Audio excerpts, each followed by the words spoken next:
Сунже с 26 по 28 октября прошел межрегиональный фестиваль «Край мастеров». Он собрал большое количество гостей и участников из различных регионов страны. В рамках мероприятия была организована выставка народных промыслов, а также многочисленные мастер-классы, предоставляющие участникам возможность ознакомиться с различными ремеслами, включая гончарное дело, резьбу по дереву и традиционное ткачество. Мероприятие организовано в рамках программы комплексного развития молодежи «Регион для молодых» нацпроекта образования.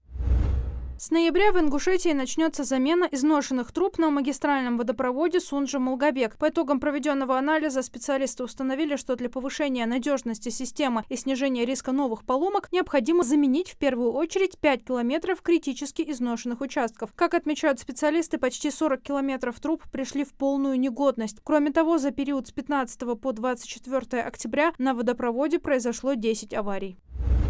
Депутаты внесли в Госдуму законопроект, которым предлагается распространить возможность реализации права на использование средств материнского капитала в любое время со дня рождения на улучшение жилищных условий любыми способами. В документе подчеркивается, что на данный момент право на доп. Меры поддержки возникает со дня рождения или усыновления, но может быть реализовано не ранее, чем по истечении 3 лет, кроме случаев направления средств на первоначальный взнос, погашение основного долга и уплату процентов по ипотеке, на приобретение товаров и услуг для адаптации в общество детей-инвалидов, на оплату платных услуг дошкольного образования и на получение ежемесячной выплаты.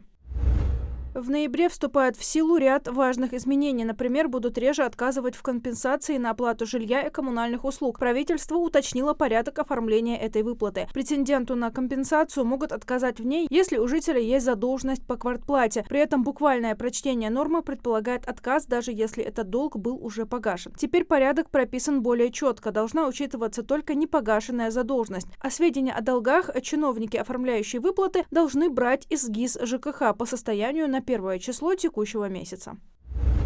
В Госдуме предложили выплачивать женщинам до 25 лет по 100 тысяч рублей за рождение первого ребенка. Как отметил автор инициативы Султан Хамзаев, такую меру ввели на днях в Самарской области. Это 5-й регион, где вводят подобные меры. Аналогичные инициативы действуют в Карелии, Челябинской области, Красноярском и Пермском краях. Парламентарий обратился в правительство России с предложением поддержать региональные инициативы возможным субсидированием, а также иным дополнительным поощрением регионов-инициаторов.